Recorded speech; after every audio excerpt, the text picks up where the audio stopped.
eu combinei com a Silvia de continuar. Também combina muito com ela, né? A questão da roda de conversa. Então, queria chamar a Silvia para o centro da roda de conversa, né? E, assim, que não seja eu o único a provocar, já que o Dario já gostou de provocações e tudo mais, né? E que a gente converse sobre essas coisas e que a Silvia tem aí um grande conjunto de conhecimentos e de experiência de vida, né? Para quem não conhece, a Silvia, né? A professora Silvia, né? É psicóloga, né? Ou foi psicóloga um dia, mais ou menos como eu, né? Já fui médico um dia, a Silvia já foi psicóloga, da psicologia veio para a educação médica, né? A interprofissionalidade e uma série de outras questões, e ela trabalha na Unifesp, principalmente no campus da Baixada Santista, que é um campus que foi criado a partir de uma concepção que tem muito da cabeça da Silvia, tenho certeza, do Nildo, mas também da Silvia, né? Eu acredito nisso, conhecendo ela e conhecendo o campus. Ô, Silvia, eu lembrei essa semana que eu te conheci num congresso da ABEM, eu não lembro quando foi, mas eu acho que foi de Uberaba ou Uberlândia, agora também não lembro qual das duas. E a gente Uberaba. estava no mesmo hotel, Isso, Uberaba. Uberaba, né? Há muitas e muitas décadas atrás, né? Muito, Paulo, porque eu estava naquele congresso começando a namorar o Nildo. Nossa. E hoje Então, a sua filha já é formada, né? Então, ou não, ela está muita no água terceiro rolou. de direito, nós estamos com 22 anos de casados e passamos esses 2 anos juntos, então tem praticamente 25 anos, Paulo. Eu também estava me lembrando. Né? Interessante, né? Mas vamos lá. Então, eu não quero te provocar muito, já que o povo já pegou gosto por isso, mas só também lembrar a todo mundo que agora já tenho 4 podcasts no Spotify, né? Consegui fazer, estou até colocando esse tipo de conhecimento, eu estou colocando no, estou usando muito o Instagram para isso, né? Então, estou aprendendo coisas na pandemia e colocando à disposição das pessoas. Então, quem quiser, depois veja lá no Instagram como é que faz. Estou usando só recurso gratuito e é muito tranquilo fazer, muito fácil fazer. Obrigado, Jorge. Então, se você quiser se apresentar também, melhor do que eu fiz aí, bem Pois informal. é. Primeiro, eu queria agradecer muito esta noite, gente. Né? A alegria de estar aqui e a alegria de estar com colegas muito especiais na minha trajetória. Né? Eu estou aqui olhando, né, na plataforma do Zoom, consigo ver algumas das pessoas e 2 pessoas que marcam muito o meu jeito de estar no campo do ensino na saúde, na educação médica, que é o professor Jorge e o professor Paulo. Eu conheço primeiro o professor Paulo há 25 anos, né, num congresso, e a gente começou a conversar, e o Paulo sempre me deslocou muito, porque ele sempre antecipava as coisas, né? Como hoje eu estou encantada, e assim que sair aí a liberação do Comitê de Ética, Paulo vai receber um convite meu para participar de uma pesquisa que eu tenho feito sobre formação de professores na pandemia, né? Porque o que o Paulo tem nos possibilitado é esse deslocamento, essas trocas, agora com podcast, né? Então, eu estou encantada. Mas Paulo sempre antecipou, primeiro, as novas tecnologias, né? A preocupação com o serviço de saúde, isso é o que me vem à memória, Paulo, das nossas primeiras conversas. Depois, né, muito próximo, essa aventura nas redes internacionais, nas network, né, Paulo, e eu ficava encantada, não tenho a fluência que Paulo tem no inglês, eu ficava muito travada, e acho que o Paulo sentia isso, mas ele não se intimidava de me convidar. Vamos lá, me apresentava. E aí eu acho que a grande apresentação que Paulo me faz, é numa experiência da qual eu não participo, mas fico com todas as ressonâncias que é o Feimer, né? Então, Paulo é uma pessoa muito presente nas minhas memórias. E o professor Jorge, né? O professor Jorge, por um compromisso social, por uma implicação e por uma coerência que também fui encontrando no COBEM, né? Então, o COBEM, para mim, é um espaço mais do que especial. Eu começo a frequentar o COBEM em 1997, portanto, 96. O primeiro trabalho que eu apresentei, passei pouco tempo, mas apresentei, foi em 1996, que era foi uma parte da minha tese. Então, esses dois colegas, né, a quem eu agradeço a oportunidade de passar uma parte da noite com todos vocês, fazendo novas amizades. Eu nasci em Belém do Pará, uma cidade encantadora, mas também com as suas dores, né, devido à falta de saneamento, mas tem umas mangueiras lindas, tem sabores fantásticos. E a vida me deu nessa existência um presente muito grande, que é uma família muito grande, né? Eu sou filha do Francisco e da Clarice. Papai tem 16 irmãos, é o mais velho, e mamãe é a 10ª de 14 filhos, né? Mamãe é sergipana. Eles tiveram 6 filhos, eu sou a 4ª. Então, a nossa casa ela sempre teve muita gente e muitas histórias, porque pela nossa casa, pelo fato do papai ser o mais velho, passaram todos os irmãos para estudar. Papai nasceu numa cidade chamada Peixe-Boi. E quando o papai cola grau em medicina, todos os seus 6 filhos já eram nascidos. Papai forma em medicina na Federal do Pará com 40 anos, gente.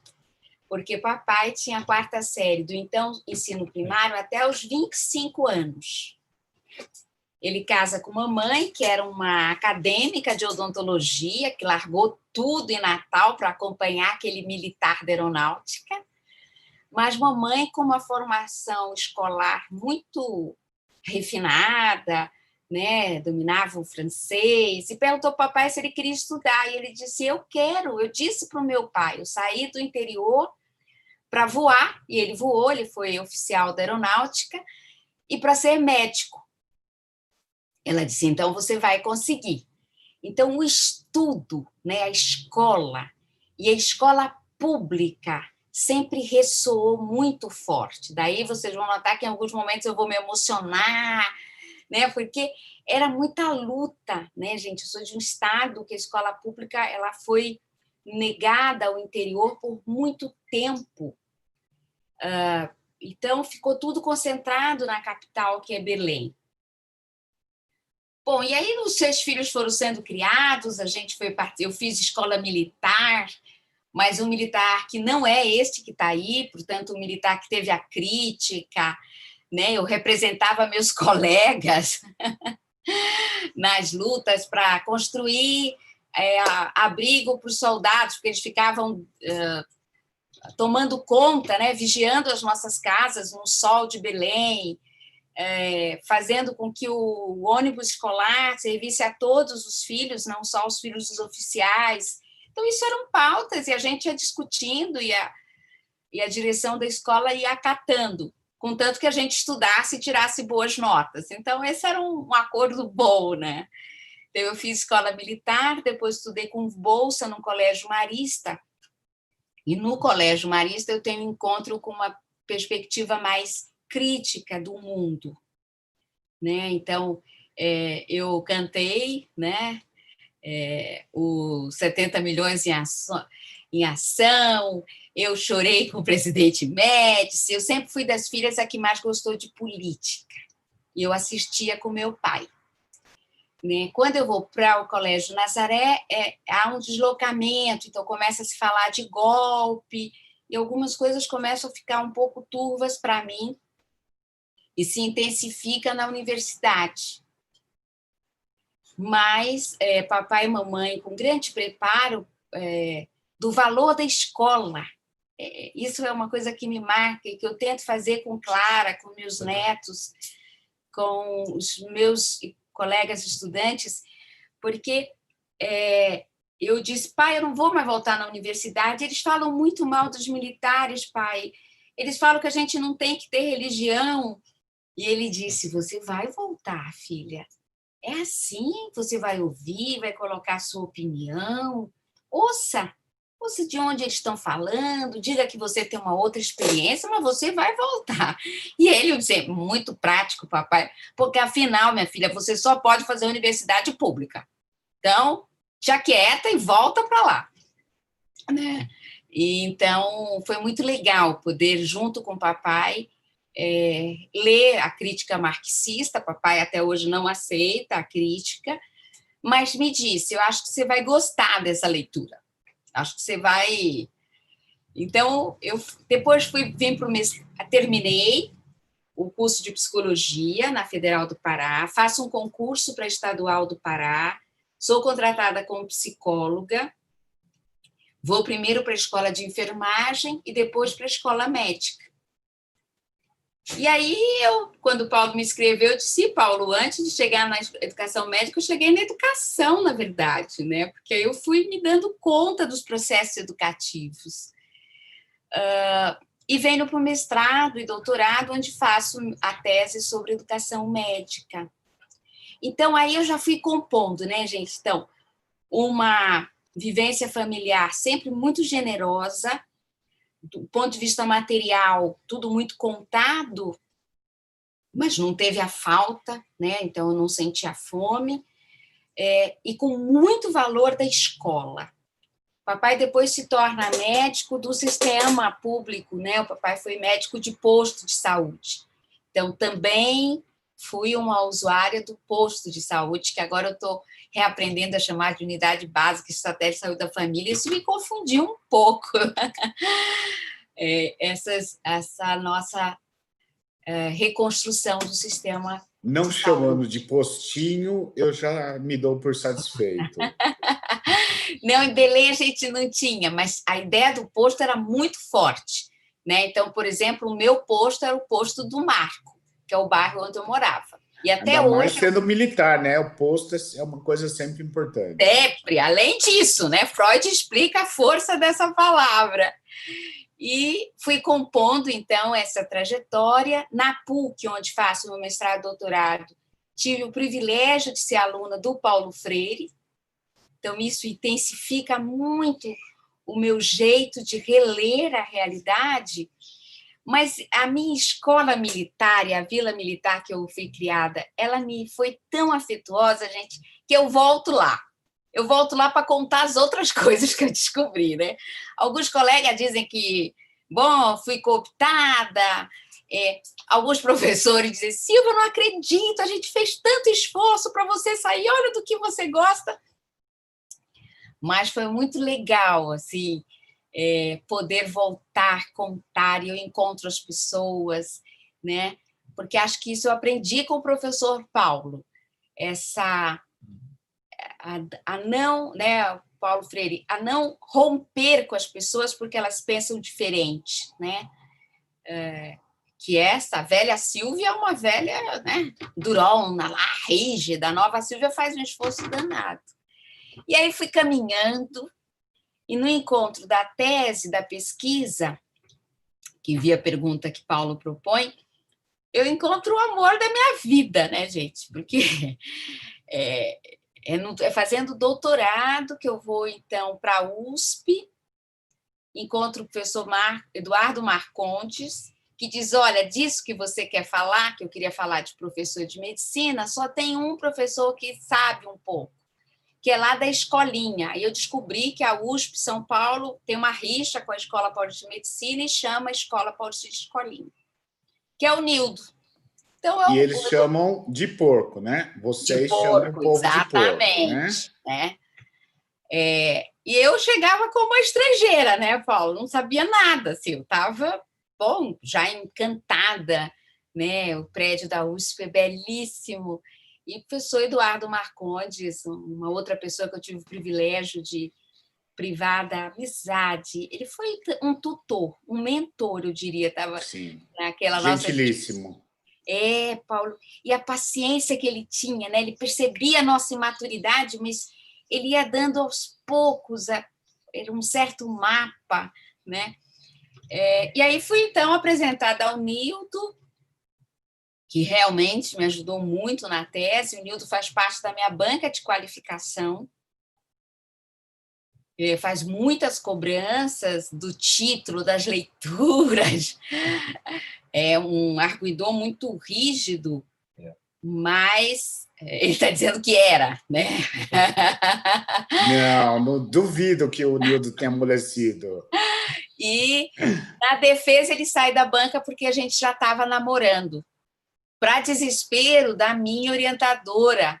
E aí, Dario, eu fui orientada pela Maria do Carmo Guedes, uma professora fantástica da análise experimental do comportamento. Ela me dizia: eu não acredito, como tu vai te apaixonar? Isso não estava escrito. Eu disse: pois é, professora, mas aconteceu. E aconteceu lá em Uberaba, Paulo, né? Não sei como, bom, aconteceu. Nem quero saber. Não estava, não. Né? Me põe a não fora estava dessa. Na hora, mas estava ali, né, Paula? Estava ali. E aí, então, a gente junto escreve um livro, que é a tese de livre docência do Nildo e a minha de doutorado, chamado Professor de Medicina. E começa a perceber algo que eu até tirei para mostrar para vocês. Eu fiz livre docência e publiquei minhas memórias, né? Depois que a gente passa dos 55, a gente fica maravilhoso, gente, porque, né, já tenho memórias. E esse é um livro muito, para mim, muito afetuoso, sabe? Que eu chamei Em Navegação. Porque aí nessa navegação, então eu já estou em 97, quando eu e Nildo começamos a namorar, é o ano que eu defendo meu doutorado. Nessa época eu já estou na Unicamp, uma universidade que me ajudou demais, né? Tive espaços muito generosos comigo, e nasce a Clara, que faz a maior diferença na minha vida, né? Maior, ela é um divisor de águas, muito mais do que a leitura marxista, né? Porque aí eu passo realmente a pensar que um outro mundo ele precisava ser criado, porque aquela menina ela tinha que, né, militar, estar em outro ambiente. Então, a Clara nasce em 99 e eu fico muito vinculada à Universidade Federal de São Paulo desde o final do doutorado, vou à Unicamp, volto para a Universidade Federal como professora visitante. Tenho uma experiência muito boa, que foi marcante para mim, na Universidade Cidade de São Paulo, porque quando Clara nasce eu me demito da Unicamp, porque não havia como ter um bebê, né, morando em outra cidade, e a Unicid me abriu um espaço bastante importante no curso de mestrado em educação. Nessa época, amigos, o Zé Lúcio implanta o Zé medicina. Lúcio. Eu ia perguntar, era o Zé Lúcio que estava lá. Ele implanta medicina, a gente se aproxima, eu faço alguns estudos de avaliação lá no curso médico da Unicid, quando então eu faço o concurso para professora da Unifesp, né? Eu me lembro que a diferença salarial era assim enorme, e alguém me dizia: como tu vais fazer isso? Eu dizia: gente, eu quero confessar uma coisa para vocês, eu sou do público, vou ser melhor lá, eu juro para vocês que eu vou ser melhor lá. E aí eu saio da Unicid, a quem devo muito, foram 5 anos de muito trabalho, de excelentes condições de trabalho, de muita aprendizagem, e nos últimos 15 anos estou no campo Baixada Santista, né? Que foi uma outra revolução junto com o C10. E continuo em navegação, gente, né? Depois da livre docência, planejo um pós-doutorado, porque, enfim, o convite, a provocação do Paulo Marcondes, da Eliana Maraldi, que eu precisava enfrentar a minha questão com a língua, eu enfrento, né? Estou enfrentando. Chego em Londres e tem a pandemia. E aí eu volto.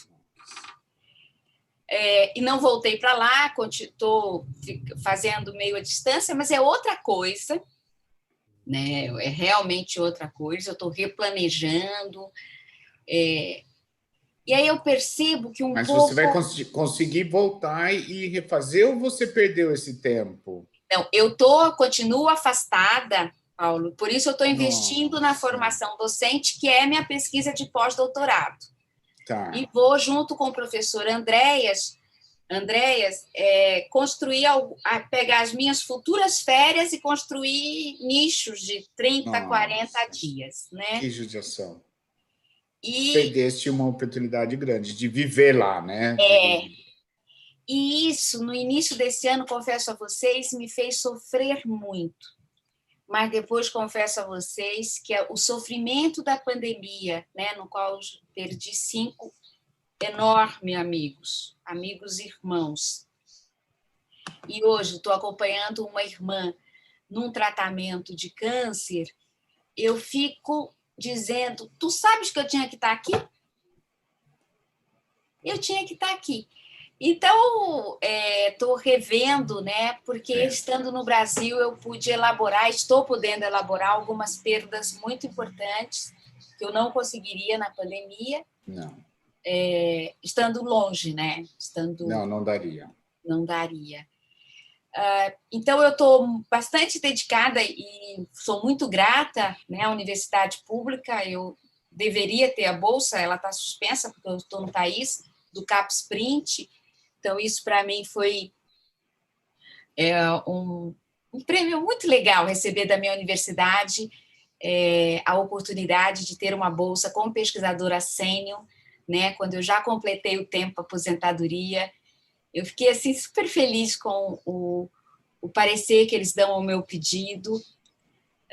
E aí tenho me dedicado muito à questão da formação docente. Combinei com o meu supervisor que será da formação docente na pandemia e do PET Saúde na pandemia. Né? Então, esses meses têm sido de muito estudo. E encontro vocês, né, companheiro? Estou vendo aqui a Rutiene, que a gente está ali desde os nossos webinários. Então, é muita coisa boa, né, acontecendo. Então, pouco assim. Muito fácil entrevistar você, porque não preciso falar nada. A gente só combinou algumas coisas previamente, gente, do geral, não tem nada combinado do específico, mas é muito fácil, né? E como é roda de conversa, está aberto. Estejam à vontade, né? Sintam-se à vontade para conversar, para perguntar.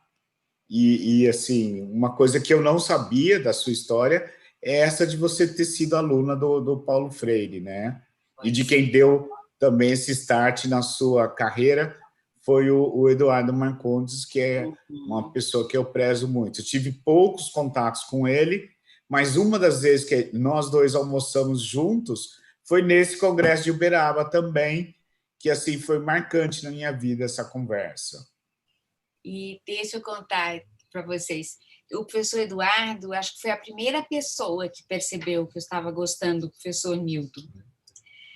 O Nilton está dizendo, eita, não vou contar nada demais. Aí ele senta comigo. Essa é a diferença de gênero, viu, gente? Isso é bem legal. Ele senta comigo. O hotel que a gente estava tinha uns sofás, Paulo. Não sei se você lembra, eram sofás meio em L, assim, era uma coisa grande. Não, assim. esses sofás não. Eu lembro da gente, uma noite, vocês dois no elevador, comigo, e eu não lembro agora se vocês saíram ou eu saí e vocês ficaram no elevador. Eu lembro exatamente dessa cena. A gente estava chegando de algum lugar. E nesses sofás, o professor Eduardo diz assim, Silvia, eu queria falar um pouco com você. Eu disse, claro, professor, né? Ele disse, eu estou percebendo. Eu disse, nossa, professor, eu estou dando tanta bandeira assim, né? Super envergonhada. E ele, de forma, nunca vou esquecer, vivam o amor. é muito bom, vale muito a pena, Silvia. Mas Nildo tem já uma família, uma história. Não esqueça disso, para que você curta isso. Isso foi fundamental, porque, na verdade, a ex-esposa do Nildo é madrinha da Clara, né? E os netos do Nildo, da Mariana, generosamente me chamam e me consideram, e eu também me considero avó. Então, eu devo a esta delicadeza de viver essa família ampliada, né? Porque o professor Eduardo já sabia que eu era de uma família militar, enfim, né? Que essa coisa do segundo casamento não era uma coisa assim esperada, né? E eu nunca vou esquecer disso, Paulo, dessa delicadeza dele, sabe? E dando a maior força, ele todos, a partir daí, ele foi sempre acompanhando para ver se dava certo, e ficou feliz em ter dado. Também, muito certo. Gente, daí estamos abertos a conversas. Jorge, estou achando estranho. Você quer? Tá mudo? Ué, não. Não, o bacana da Sílvia, assim, o que encanta na fala da Sílvia, e que eu estou tentando incorporar meu estilo de apresentação, é esse ponto de partida do centro pessoal, não é? Dessa narrativa pessoal. Isso é muito bonito, é muito assim generoso, né?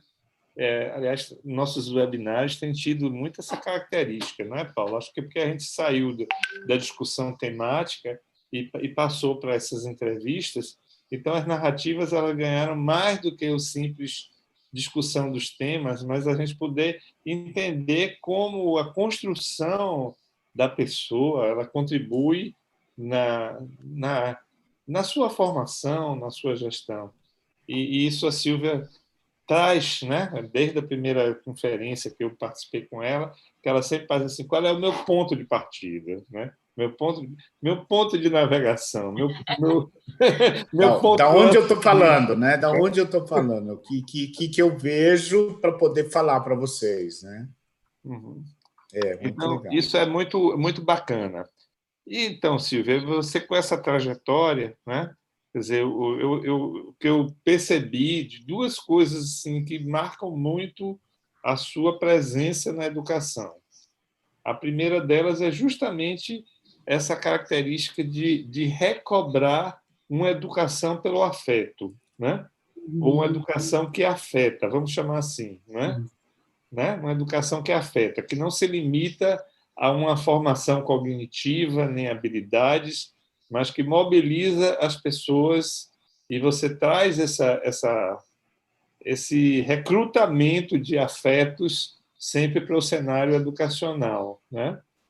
E isso é uma característica. A outra característica que eu vejo é a questão da interprofissionalidade. Então, eu queria que você falasse um pouquinho dessas duas coisas, quer dizer, como é que vem essa percepção da capacidade de mobilizar afetos no processo educacional, como é que surgiu na sua trajetória e qual é a sua concepção a respeito disso, e depois falasse um pouquinho sobre interprofissionalidade também, né, que é um tema confuso ainda, né? Porque a gente parte das competições profissionais, das retaliações de quem estava por baixo querer estar por cima, né? E tem uma coisa assim também das especificidades de trabalho. Então, trabalhar a educação interprofissional é pisar num terreno que é bastante minado. Eu queria saber qual é a dança que você faz nesse terreno minado aí. Vamos lá, pode falar. E posso só complementar uma coisinha que eu acho que tem muito a ver, que é assim, a Sílvia, a gente começou provocações com o Nelson, que é sociólogo, né? Teve Celi, teve o Dario, e agora a Sílvia, que são pessoas que trabalham próximos e dentro da medicina, mas não são médicos. E no caso específico dessa pergunta para a Sílvia, ela é uma referência na educação médica, sendo psicóloga, trabalhando em interprofissionalidade. Quer dizer, quando eu vejo, né, médicos e não médicos, quer dizer, é uma negação do que, né, não é, e ela trabalha muito bem, né? Então, junta nessa coisa isso aí. Acho que sempre tem muitas tensões, né? O afeto, Jorge, professor, sabe, minha primeira professora foi minha tia, que é irmã do papai, foi quem me alfabetizou.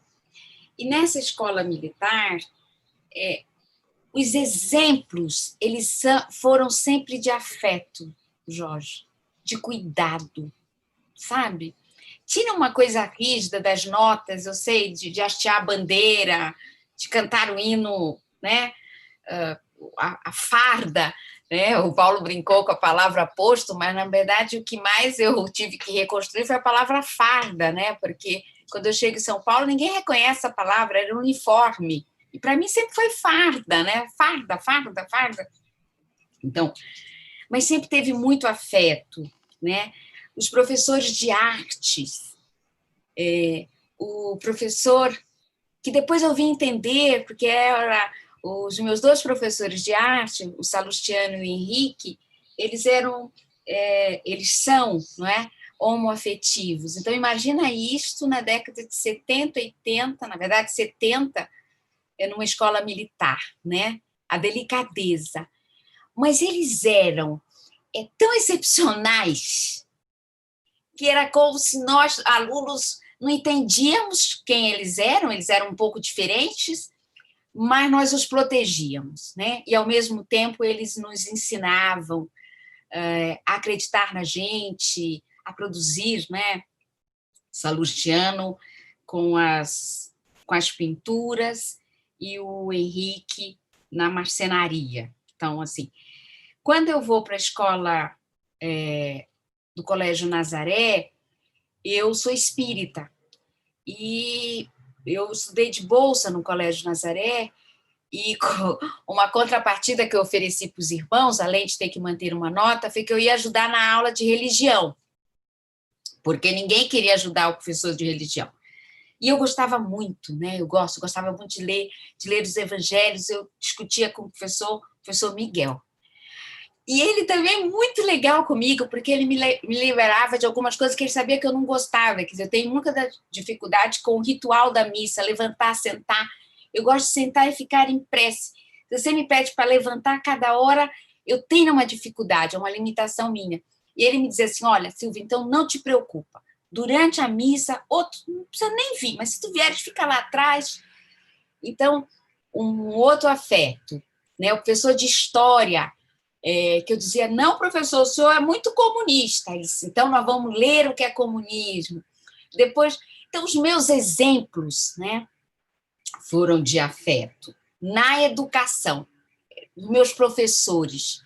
E aí, novamente, voltando para o Dário, eu chego na Unicamp e tenho colegas mentoras que se disponibilizam a me introduzir na faculdade, a me acompanhar nas primeiras disciplinas. Uma delas é a professora Roberta Aze, que é para mim um exemplo, a professora Elizabeth Mercury.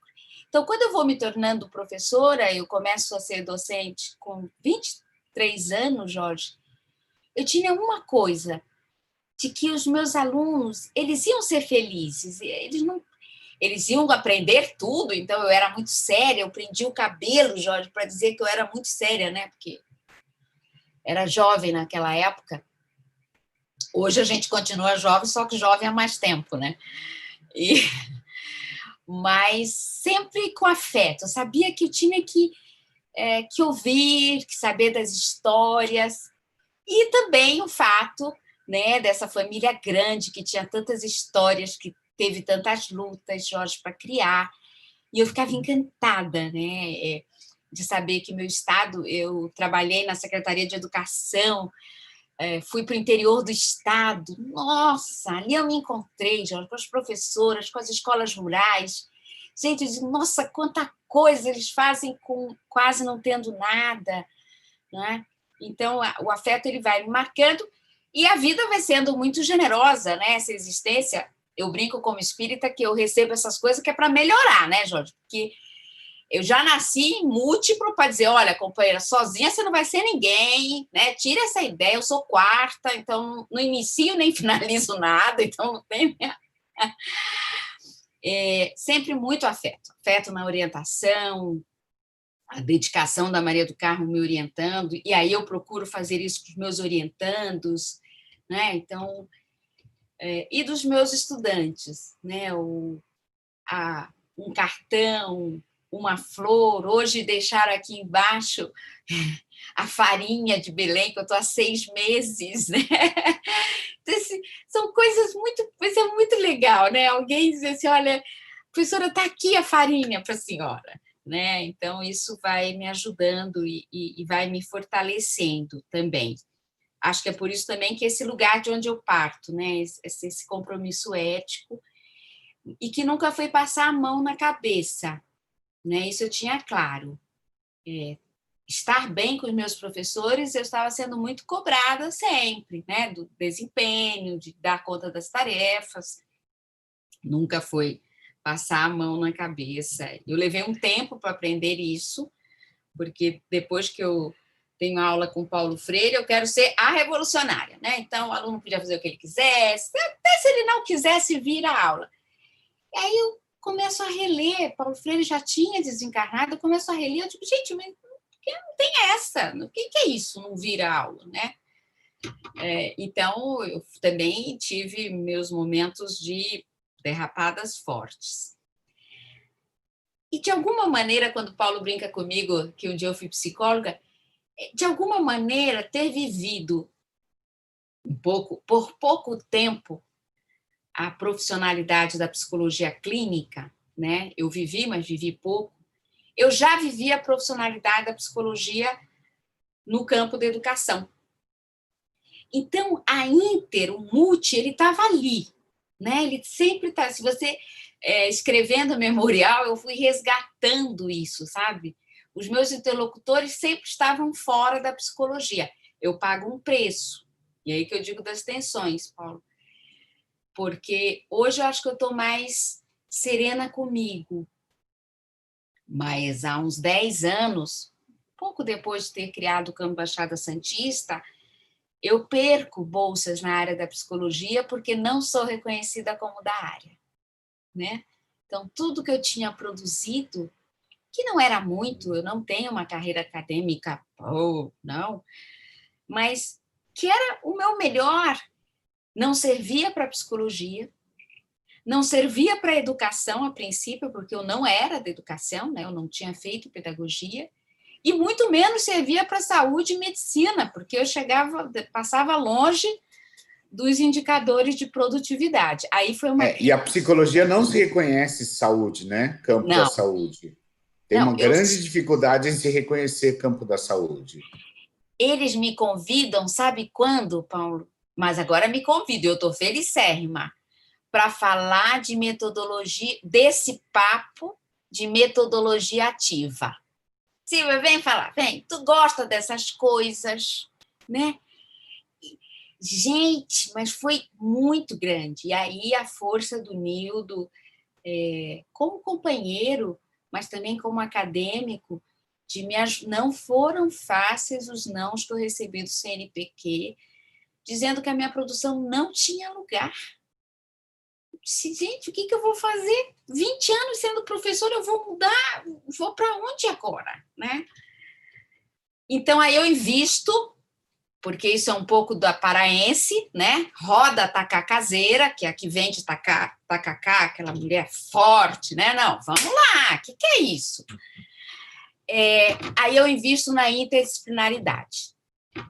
Então, se você observar, minha década de 90 inteira, ela é na interdisciplinaridade, eu vou estudar os franceses, eu vou conhecer Gaston Pinot, em Genebra, aí eu vou... Não, ok, eu não sou mais da psicologia, legal, talvez não seja mesmo, não sou da educação, joia, bacana, vou ser de outra coisa. Ô, Silvia, eu acho que é importante que as pessoas, até as mais novas, relembrem que nessa época não existia a área interdisciplinar, a sub-área multidisciplinar, e não existia a área de ensino em saúde.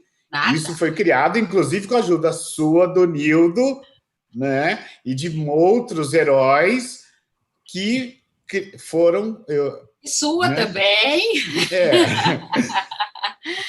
E é verdade, mas que foi trazida pela educação, né, Paulo? Não era psicologia, como tu dizes, não é a saúde, não é o CNPq. A educação começa, então, com a perspectiva da interdisciplinaridade, aí eu vou estudar.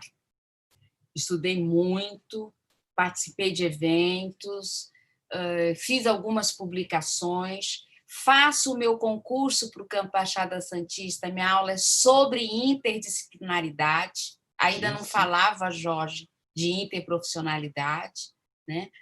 Vou estudar mesmo, ali foi uma década que eu me dediquei para encontrar, né?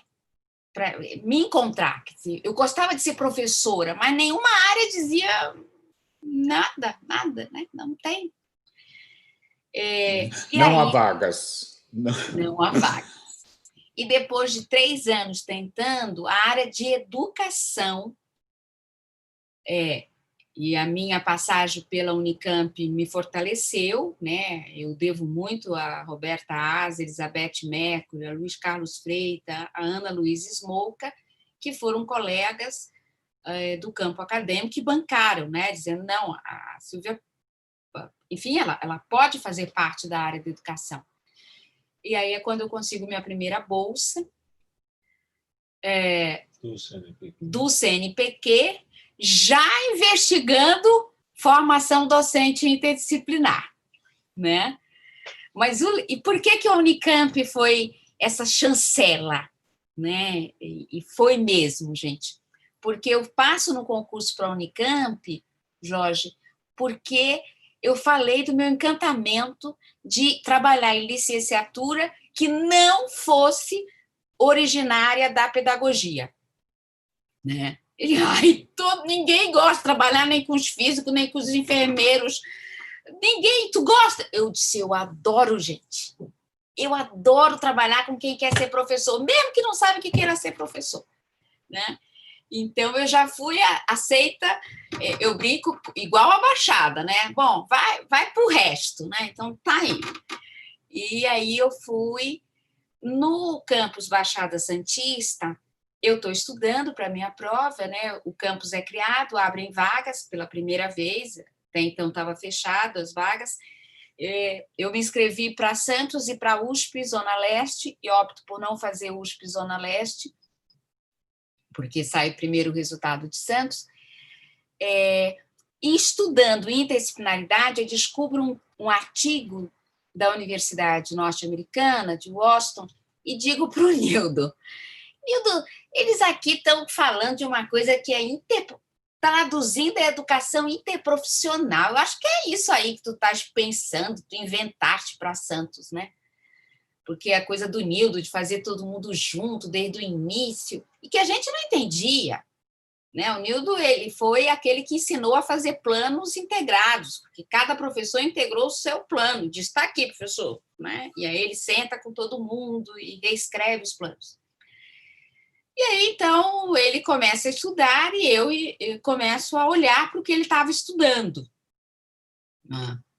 E começo a me interessar também. Mas continuo interessada em professores. Então, uma coisa que vai marcando a minha trajetória e que eu pude, na livre docência, assumir para mim é que o meu grande barato na educação é ser professora e é trabalhar com formação de professores, né? Meu TCC é com formação de professores da pré-escola. Eu achei tão lindo quando eu descobri isso. Eu digo, olha, tá aí. Então, eu já era mesmo uma psicóloga pela metade, né? A minha professora dizia que a psicologia só serviu, e ela diz, o só não é pouco, ela me diz, a professora Leia Salles, grande professora, hoje aposentada da área de psicanálise, a psicologia serviu para que você dissesse, pois é, gente, eu adoro e eu quero ser professora, né? Então, e para isso, uma outra, além da experiência da Unicamp, da experiência de Santos, eu queria aqui relatar a experiência da Unicid, porque eu trabalho na Unicid com a Ivani Fazenda, que é a grande teórica da interdisciplinaridade no Brasil, E ela, numa discussão de professores, me disse assim, Silvia, qual é a tua metáfora? Eu olhei para ela, metáfora? Qual é a tua metáfora? Andei, voltei na outra reunião e disse, sabe, professora, eu acho que eu sou nativa e estrangeira. E ela disse, como? Pois é, eu sou nativa na educação médica, essa era a discussão lá, né, comigo, porque eu sou professora. Então, isso me faz ser par dos meus colegas. Mas eu sou estrangeira, porque eles têm um jeito de ensinar, professora, que eu levei muito tempo e vou levar muito tempo para entender. E para ser afetada, né, por esse modo. E tu sabes que essa metáfora me ajudou demais e hoje me ajuda, porque eu sempre digo aos meus colegas das outras profissões que eu sou uma estrangeira muito grata por eles poderem me apresentar territórios que na docência a gente partilha, né? Mas que outros eles vão me apresentar as cartografias. E é dessa forma, Jorge, que eu tenho aprendido a interprofissionalidade, né? A interprofissionalidade, ela é a possibilidade da construção de cartografias da formação e do trabalho em saúde em comum, com vários saberes, compondo novas rotas, descobrindo novos territórios, produzindo novos territórios, né? Em alguns momentos de educação, em outros momentos de tratamento, em outros momentos de reabilitação, em outros momentos de educação permanente, mas cuja a produção dessas cartografias elas não são possíveis se nós não tivermos produzido outras cartografias em territórios que a gente chama mais nucleares, né? Aí eu estou usando um pouco a expressão do professor Gastão, que não é uma expressão da teoria interprofissional. A teoria interprofissional ela tem trabalhado mais o âmbito do específico, do comum e do colaborativo, né? E aí eu tenho usado... Silvia, acho que só para esclarecer, a do Gastão é o de campo e núcleo. E núcleo. Isso, né? Que eu usei muito tempo nas residências multiprofissionais. Eu também gosto dessa discussão, desse modo de enxergar, me facilita muito mais. E você usa a palavra cartografia, que acho que tem a ver com isso, que é bastante interessante. Vale a pena entrar para as pessoas um pouco nesse assunto também. E aí, a saúde coletiva, né? Então, tem a psicologia, teve a medicina, não a medicina, a educação médica, né? E poder encontrar meu lugar.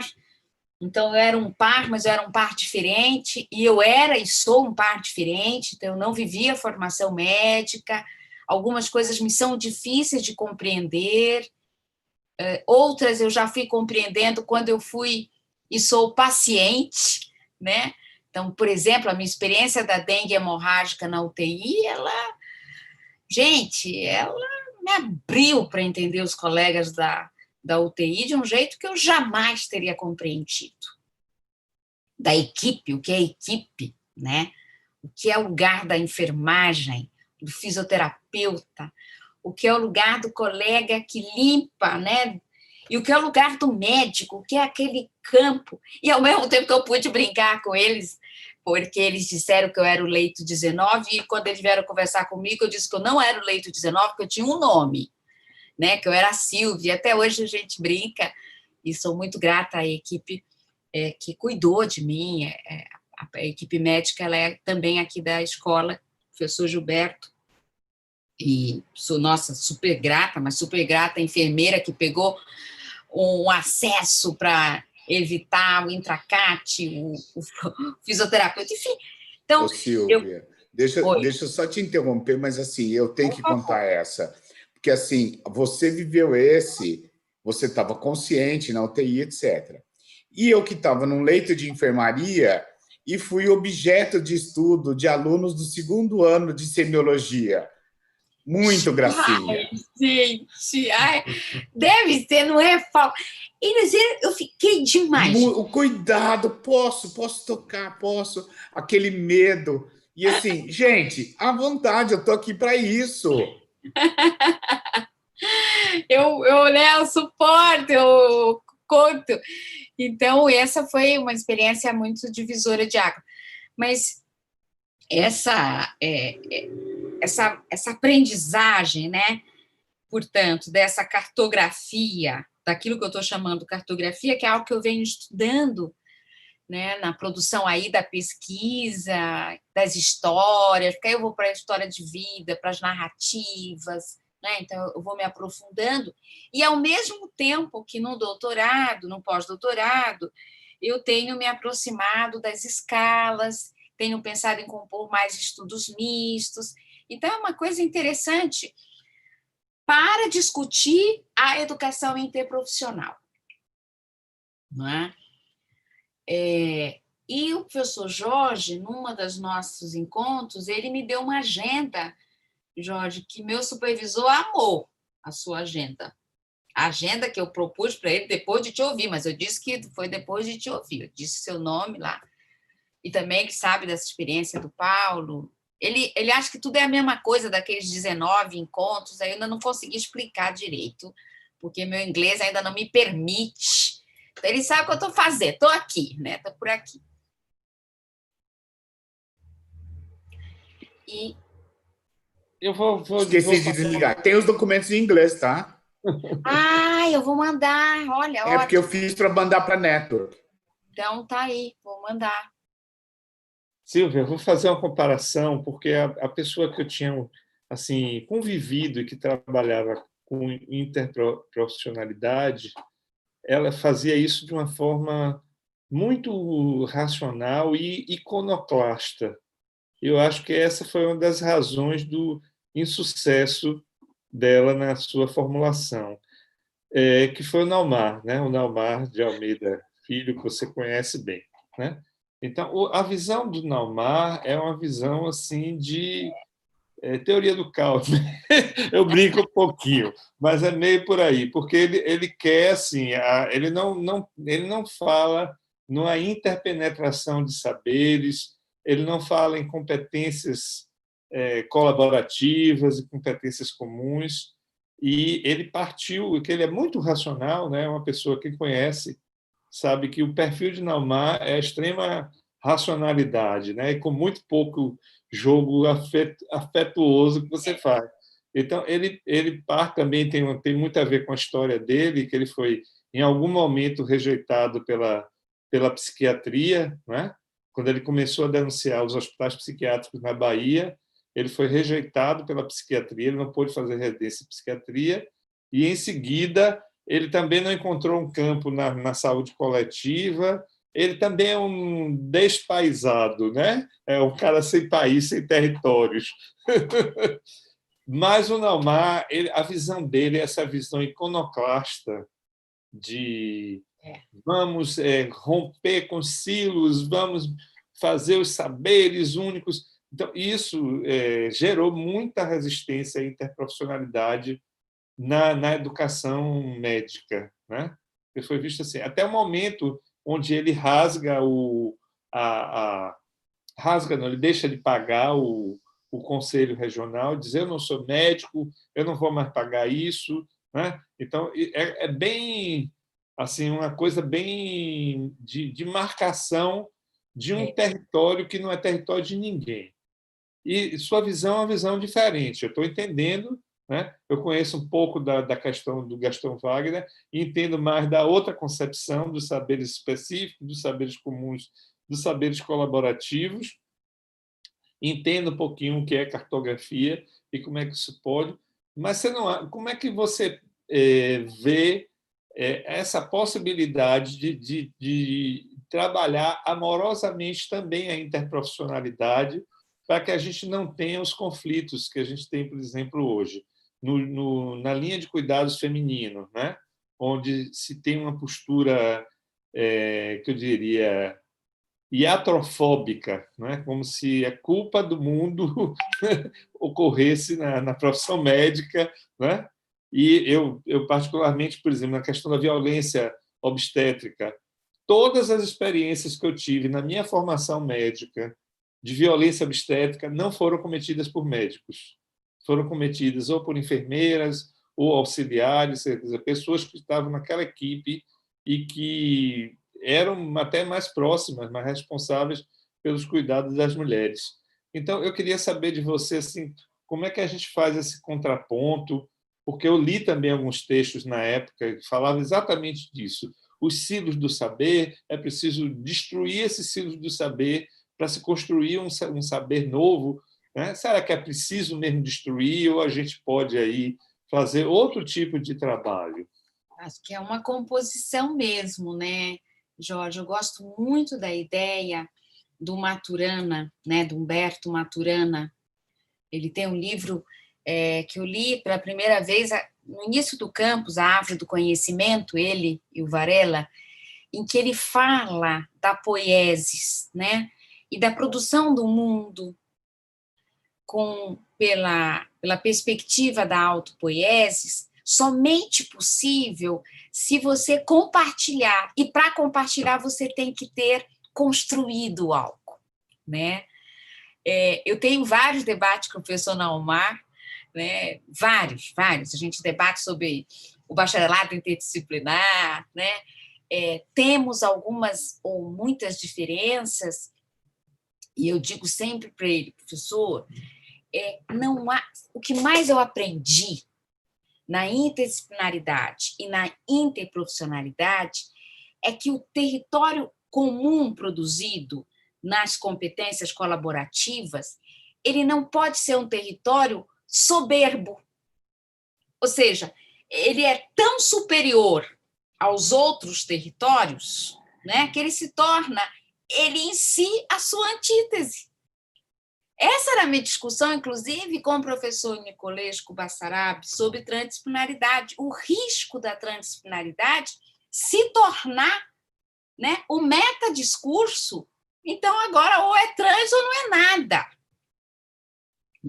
Então, a necessidade de que a experiência colaborativa, que é fundamental na produção do cuidado, né? Ontem conversava com os colegas de Caxias do Sul e dizia isso para eles, né?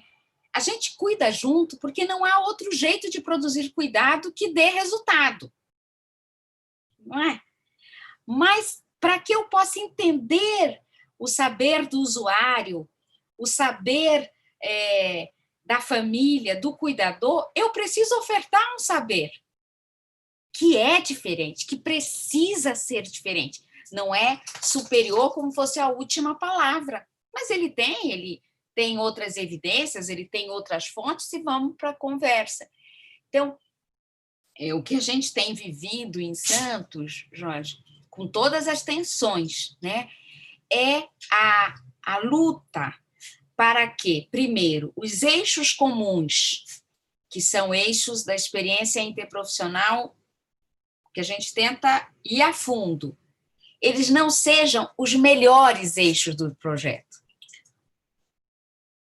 Porque eles estão a serviço da formação de psicólogos, de educadores físicos, de nutricionistas, de terapeutas ocupacionais, de assistentes sociais e de fisioterapeutas. Se a gente perder, na minha perspectiva, essa direção do nosso trabalho interprofissional, a interprofissionalidade se tornará em si, terá incorporado a rigidez da ciência moderna e será a nova verdade. E será ultrapassada, porque toda vez que a gente encontra a verdade, ela está próxima de ser superada, né? Então, essa destinação que o trabalho comum, ele não prescinde, e não prescinde de verdade mesmo, isso eu digo para vocês. E, ao contrário, eu estou reativando o meu CRP, porque eu saí da direção, depois do pós-doutorado, estou reativando meu conselho de psicologia para poder estar no estágio, né, do lugar da psicologia. aprendendo com o outro, chamando meu colega agente comunitário, que é um membro da equipe, Jorge, que eu estou encantada com o que eu tenho aprendido, aí as experiências do PET, né? Então, eu brinco que a minha profissão, psicologia, ela está sendo resgatada, né? E aí vou ser, com certeza, uma psicóloga com muito mais instrumentos, porque instrumentos colaborativos e comuns que eu não tinha antes dessa minha experiência. Então, eu concordo plenamente com a tua perspectiva, e eu brinco sempre que... Aqui é o Coda, o nosso companheiro. E eu brinco sempre que a nossa experiência para os estudantes ela tem que ser da integração, do não preconceito, né? Mas isso também tem que ter o nosso exemplo. Então, eu hoje, Jorge, já não falo mais os exemplos apenas de uma categoria, né? Então, ontem eu até brinquei, nós temos categorias, uma quer ser melhor do que a outra, né? Em tempos atrás, eu teria dado o exemplo medicina e enfermagem. Esse exemplo ajuda pouco. Quando eu estou num grupo que eu conheço mais, eu sou mais provocativa. Eu dou psicologia e serviço social. Porque a gente não se assume, mas entre nós, um é mais intelectual, o outro é mais militante. Entendeu? Então, você... Isso a gente precisa superar, mas também precisa superar como professores, né? Como colegas desses alunos. Então, eu tenho me aproximado muito dos meus colegas dos campos profissionais, muito, tenho feito pesquisas junto, tenho olhado práticas de educação e saúde, né? Com uma pergunta, e eles sabem, eu estou perguntando sempre sobre a questão colaborativa, sobre a questão do comum, né? Mas dizendo, companheiros, sem vocês, estamos fadados a repetir na pós-modernidade, do que se chama pós-modernidade, a verdade científica que um dia foi prometida para nós. Então, nós não estamos tão longe de Descartes, né? E por isso adoro Descartes, né?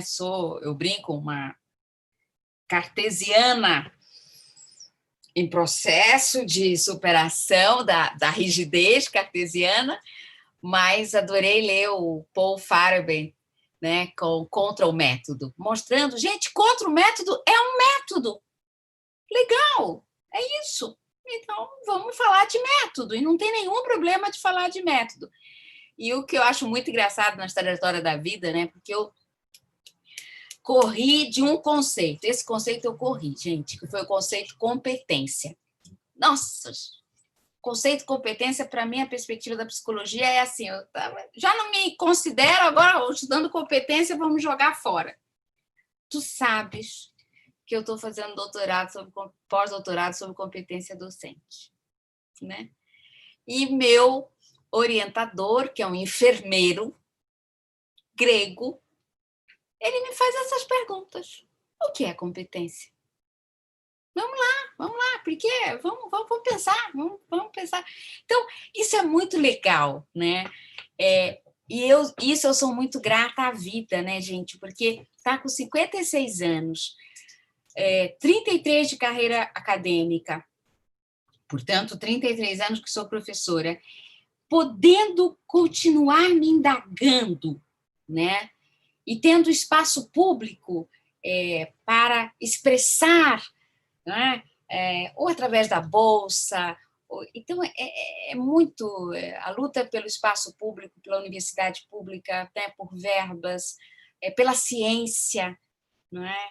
Enfim, aquela menina de Belém do Pará, eu nunca achei que eu ia ficar tão encantada, né? E agora eu sei por que meus pais cuidaram tanto para que a gente gostasse da escola, né? E por que Paulo Freire dizia a escola faz muita diferença, né? Muita, muita, muita. E aí já vou parar de falar, mas quero aqui dizer uma coisa para vocês.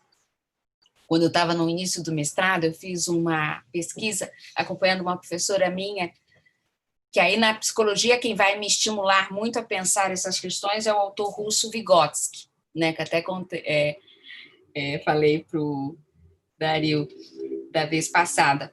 a professora Cláudia Davis, a gente foi ensinar mulheres adultas, né? Fomos alfabetizá-las no interior do Piauí, foi do Piauí. E, ao final da alfabetização, eu pergunto para uma das mulheres que aprendeu a ler e escrever comigo o que tinha sido aprender a ler e escrever. E ela me responde: eu agora posso ter segredos. Eu não entendi a resposta, e nós, quando somos nos nossos 20 e poucos anos fazendo pós-graduação, a gente se acha assim super importante, né?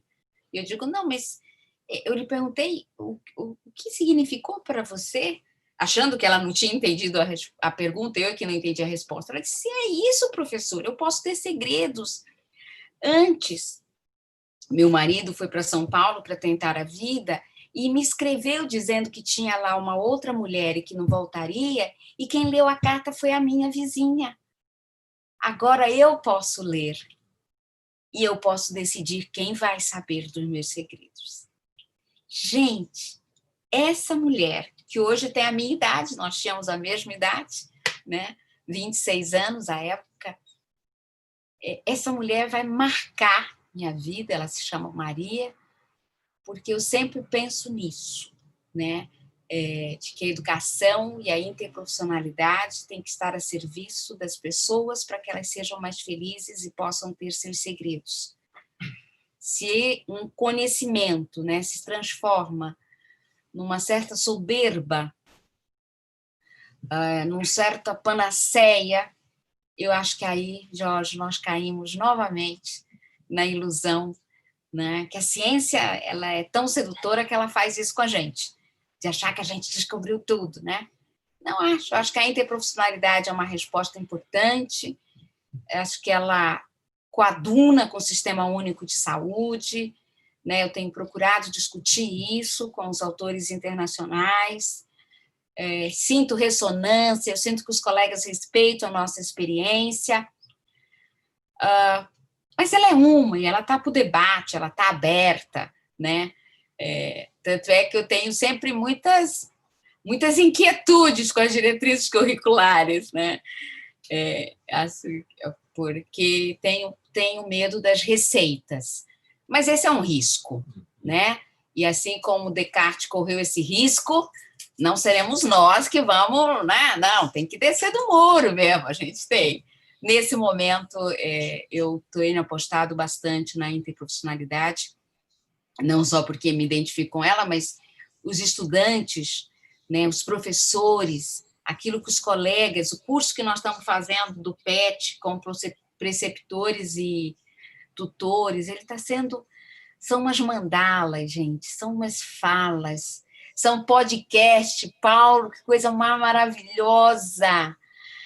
Gente, quando eu li teu e-mail, eu disse, gente, como que o Paulo está antenado, porque as pessoas estão fazendo podcast, elas estão ouvindo, né? Não, Silvia, você não sabe da metade, porque esse e-mail que vocês receberam, ele foi feito num sistema de envio de e-mail de marketing digital que eu aprendi na pandemia.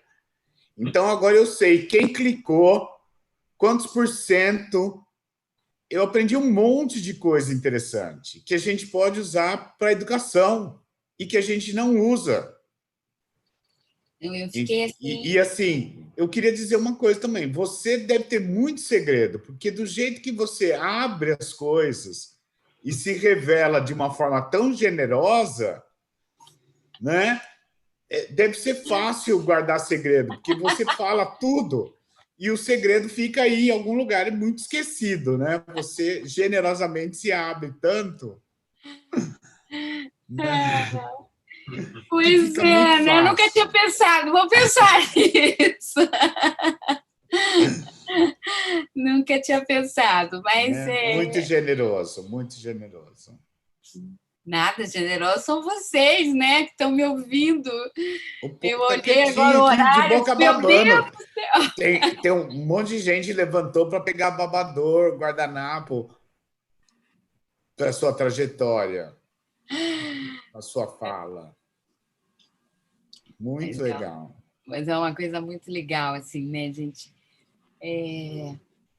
Olhar, né? Olhar trajetórias, né? Você sabe que eu hoje estou muito interessada também nas últimas pesquisas, né, que eu tenho feito sobre trajetórias docentes, procurando um pouco aquilo que o Jorge denominou, o que é que afeta, né? O que afeta o docente, né? Para ele continuar sendo professor, e eu estou fazendo essa pergunta agora para os colegas que estão na interprofissionalidade, né? O que te fez estar aí? Porque é muito contra-hegemônico, né, Jorge? Tem muita gente...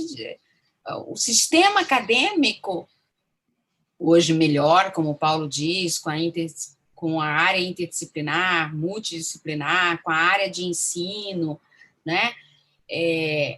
Enfim, com a gente podendo colocar isto, recebendo bolsa, recebendo fomento, mas ainda há uma certa segunda linha, né?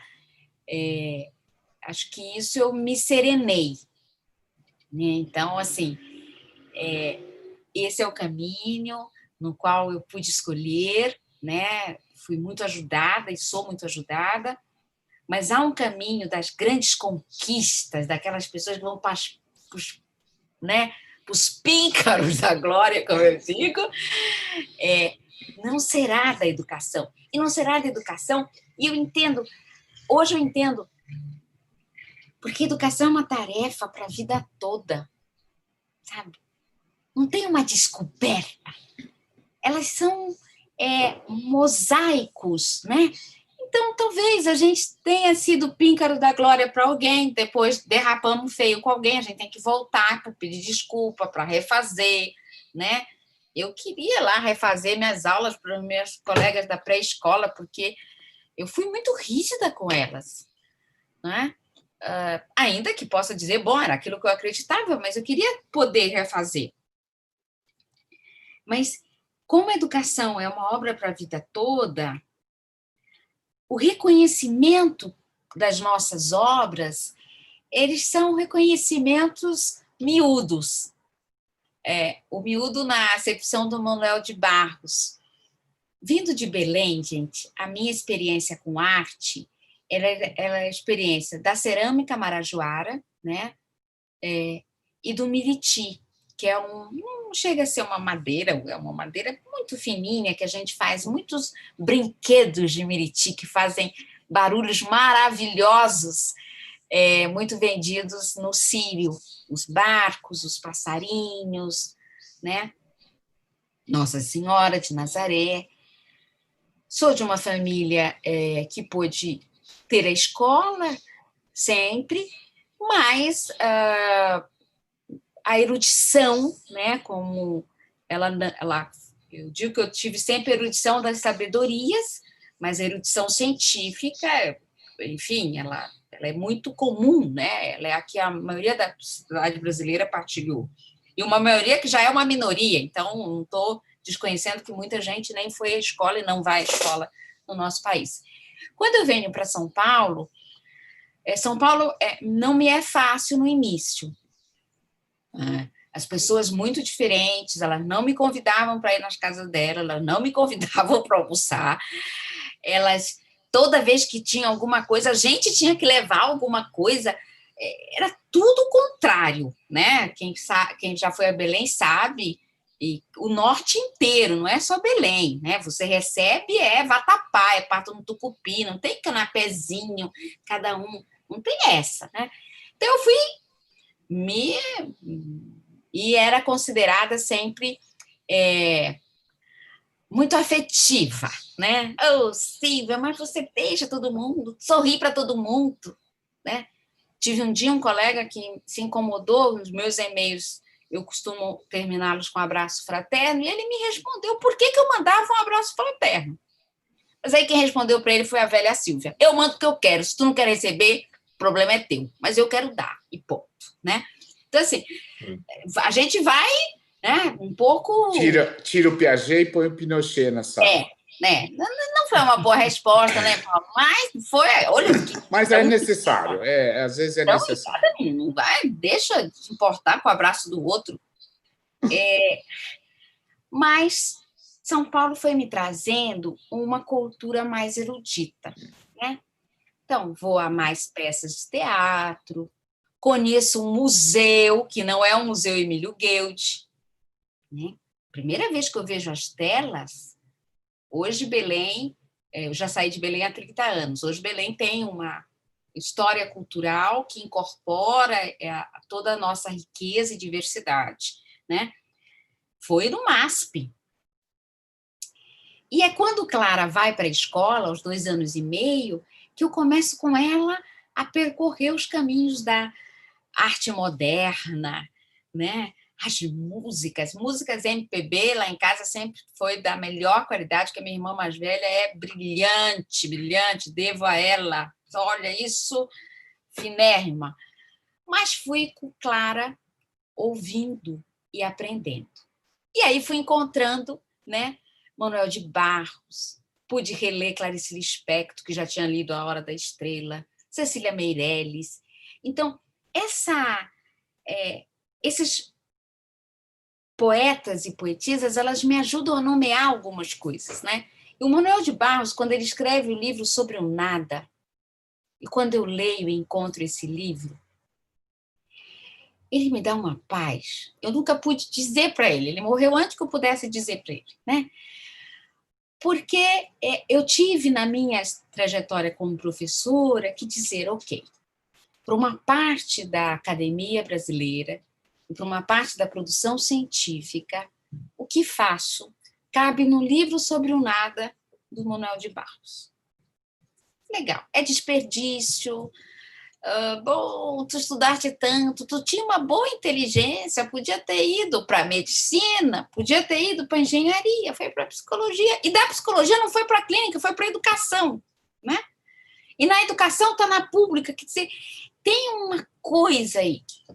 Mas, ao mesmo tempo, no livro sobre o nada, o Manuel de Barros fala do catador, né? Dos desperdícios, da palavra, né, que eu falei ao professor, eu fiquei muito, muito emocionada no encontro sobre, né, o que fazer com o estudante quando chega, aquele encontro, aquela noite, vocês não sabem como eu me formei, né, da palavra larva. E aí eu vou serenando o meu coração, porque a gente também tem vaidades, né? Vejo colegas que são meus contemporâneos, que têm uma outra exposição e uma outra valorização, da qual me orgulho por eles, e vou pensando que sou grata por poder estar, né, na profissão desse jeito modesto e ok, sério, ético, porque isso eu prometi para a dona Clarice e para o seu Francisco, né? E prometi para a minha avó Consuelo.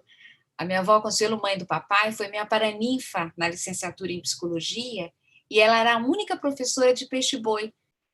Mas como ela só sabia até a 4ª série, todo mundo só estudou até a 4ª série em peixe-boi, né, onde papai nasceu.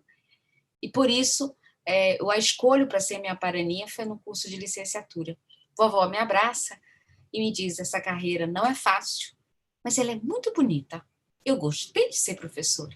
E eu gosto da ideia de que uma neta minha será. Hoje, várias netas da vovó são. Vocês imaginam, né? A vovó teve 17 filhos, quantos netos não tem, né? Então, eu prometi para mamãe, papai e vovó que ética, seriedade, eu teria sempre, sempre, onde eu estivesse, né?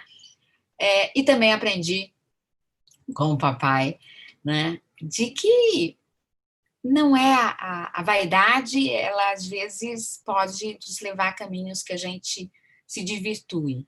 Então, eu acho que até nisso essa existência tem me sido muito generosa, né? Encontrei meus grandes amores, né? Nildo e Clara. Nildo, um grande parceiro, alguém que me acolhe, né? E divide comigo, e brigamos, e fazemos as pazes, e voltamos a acreditar no mundo, né? Mas acho que isso é muito abençoado, né, gente? Poder ter uma família feliz, com os seus problemas, com os seus limites, né? Eu estou gostando dessa existência. Eu já disse para Jesus que se eu combinei que a encarnação era breve, assim, sabe? Eu estou prolongando.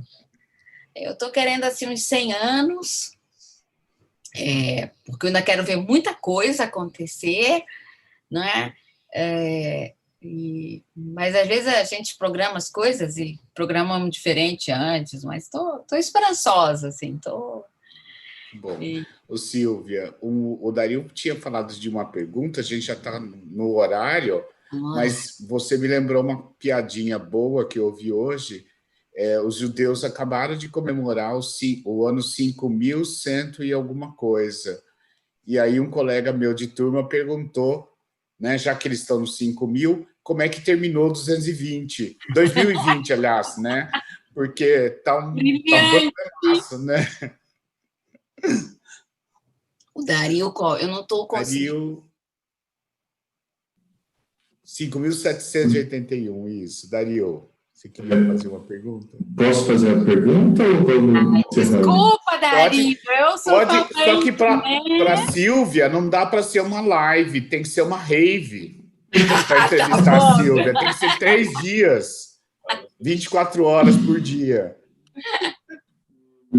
Silvia, eu queria primeiro agradecer muito você dividir essas coisas com a gente aqui, né? Foi uma delícia, acho que o que o Paulo falou realmente é verdade, nós estamos aqui babando, escutando, aprendendo, né?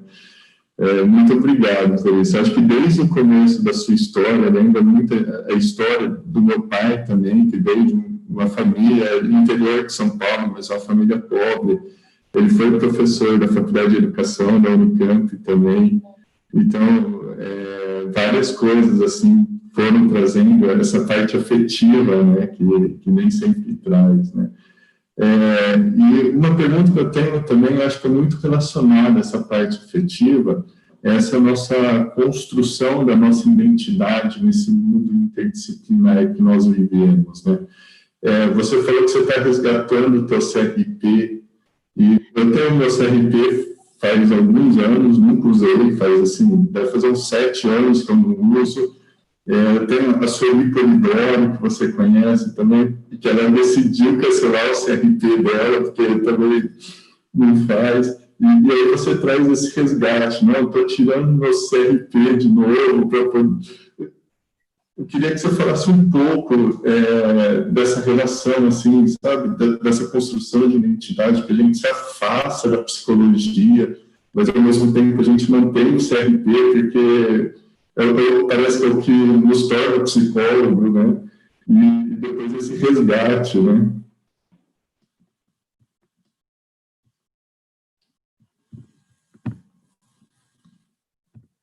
Né, se fala de um jeito muito gostoso, desde a semana passada, da aula passada. Eu estou curtindo.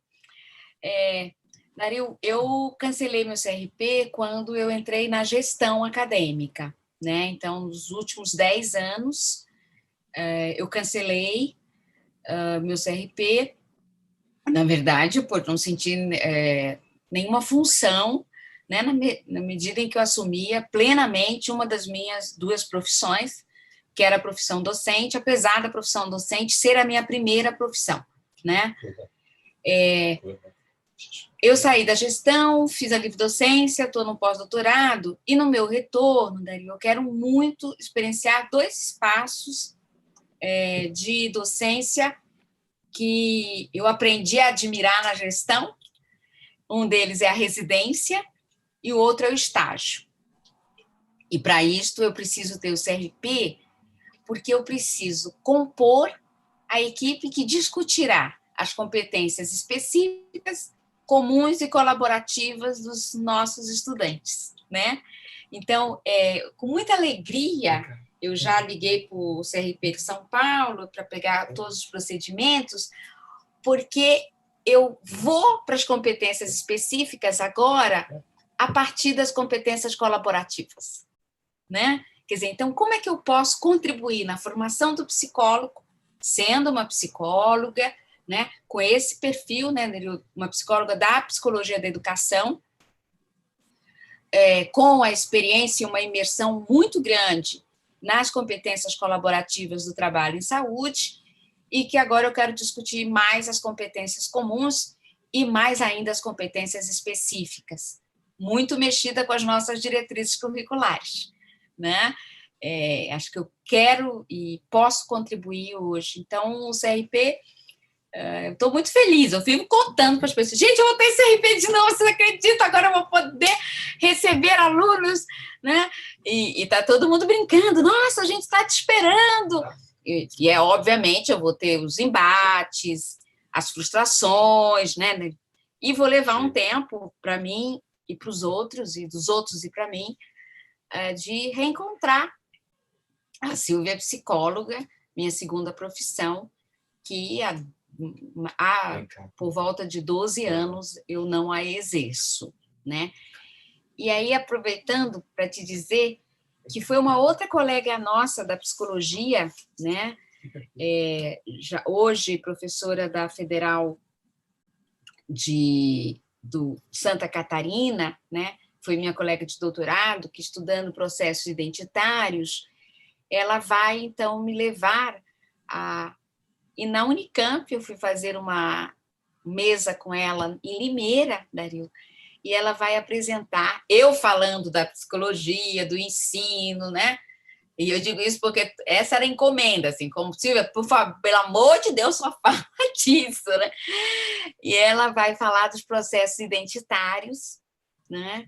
Como uma categoria de análise, mostrando que talvez uma das maiores revoluções que possamos fazer na formação profissional em psicologia, não é alargar ainda mais as identidades profissionais que estão postas em um mundo com tantas revoluções, né? Isso foi há 2 anos atrás, por exemplo, antes da pandemia, né? E aquela fala, né, de Márcia me acompanhou. Quer dizer, como é que nós, da psicologia, Dario, podemos alargar nossos processos identitários para compor processos comuns de trabalho e formação, no meu caso, em saúde, não é? Podendo contribuir com os saberes da psicologia, né? Então, um pouco, o CRP ficou lá, né, para eu poder continuar nessa pergunta, que aí o Jorge ainda me apresenta as EPAs interprofissionais, que o meu supervisor amou, porque, bom, finalmente a Sílvia vai ler alguma coisa assim mais, né? Eu digo, olha, professor, ele me disse que tem, eu vou estudar. E aí fiz, ele botou, né? Ele é super legal, porque botou todas as referências, já peguei, já estou estudando, lendo, estou perdida, viu, Jorge? Nossa, tenho batido a cabeça, mas muito feliz, porque eu voltei a ter pessoas que nem conversavam mais comigo, Dario, sabe? E que agora, gente, eu adoro, eu até vou ter um número a mais aqui nos meus documentos, mas é para isso, Dario, eu quero muito viver a residência multiprofissional lá no chão da fábrica da residência, porque é um dos espaços formativos que eu mais aprendi a respeitar no lugar da gestão, né? E aí a minha experiência de gestão, entendo que ela teve um ciclo legal, foi valoroso, eu aprendi muito, eu me transformei muito, mas foi aquele tempo, né? Então, agora a professora, a docente, eu estou com muito ânimo de voltar para a graduação e para a residência, assim, estou animada de que a gente vai fazer coisas boas. E aí o CRP, meu amigo, vai me ajudar, vai me abrir cada porta. Eu já estou lá, em março eu devo voltar. Que gostoso, Sílvia. Eu acho legal esse resgate. Eu acho que a gente que acaba ficando fora da nossa área por muito tempo, né, a gente perde. E essa questão de identidade, assim, eu não estudo muito, mas eu vi a importância quando eu voltei para o Brasil e comecei a dar curso lá no EA2 com a Sueli. E você pergunta para os professores como eles se reconhecem, todos eles falam a profissão. Nenhum fala que é docente. Eles falam, nós somos médicos, engenheiros, e assim, eu percebo que eu mesmo perdi minha identidade de psicólogo. sabe? Não sei por que eu falo psicólogo, eu não faço mais nada na psicologia, né? E aí ver esse resgate de novo, nossa, é muito bonito. Isso é legal, assim, a gente... enfim, pensando quem somos, né? E tem uma expressão do Drummond que eu gosto muito, né? Que nunca fica pronta a nossa edição convincente, né? Então, eu achei que a Sílvia já estava super bem encaminhada na vida, como diria minha mãe, e me vejo aí recomeçando e muito animada com o recomeço. Assim. E esse recomeço é a minha volta para a sala de aula, mas inaugurando espaços que eu nunca atuei, que um deles é a residência, né? Estou com muita esperança. E veja bem, gente, eu tenho que contar para vocês, eu sempre sou meio dispareada. Quando eu comecei a ler Marx morreu. Agora eu quero a residência está sofrendo perigos eminentes. Então, você vê que eu sou tudo dispareado. Ia fazer o Feimer está interrompido. Mas eu chego lá. Vamos. Eu tenho esperança na ressurreição. Eu tenho esperança. Se não ressurgir, será de uma outra forma. Dario, eu me tornei docente, professor universitário, quando, de fato, quando a Receita Federal me procurou, que eu caí na malha fina, porque como médico eu ganhava muito pouco, eles queriam explicação de como que eu estava escondendo dinheiro. E aí, a partir daquele ano, eu passei a me declarar em qualquer lugar como professor universitário. Olha, gente! Foi muito interessante. Que loucura! Porque eu não agia como médico, não ganhava como médico, e eles achavam que eu estava sonegando impostos. Mas, Sílvia, muito obrigado. Eu acho que a gente já deu um pouquinho... Paulo. Oi, claro. Só um minuto. Sílvia... Não, com a Sílvia não é um minuto, mas tudo bem. Não, é um minuto mesmo, só vou falar isso aí. Sílvia... Oi, querida, eu estou aqui. Eu só estou querendo lhe dizer que eu descobri que hoje você contou a gente o seu segredo. O seu segredo era a psicologia, que você tinha guardado e agora você trouxe para a gente. Obrigada. Um beijo. Só isso?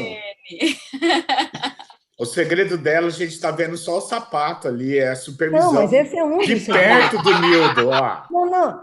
A psicologia era um dos segredos, que ela dizia, não sou psicóloga, eu já fechei. E, na verdade, era um segredo.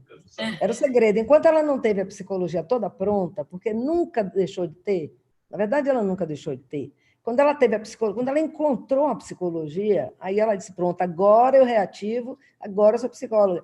Quer dizer, ela tinha toda a competência para guardar um segredo. Foi um segredo. Lindo! Olha, vou levar para minha análise, viu, Tênia? Profundo!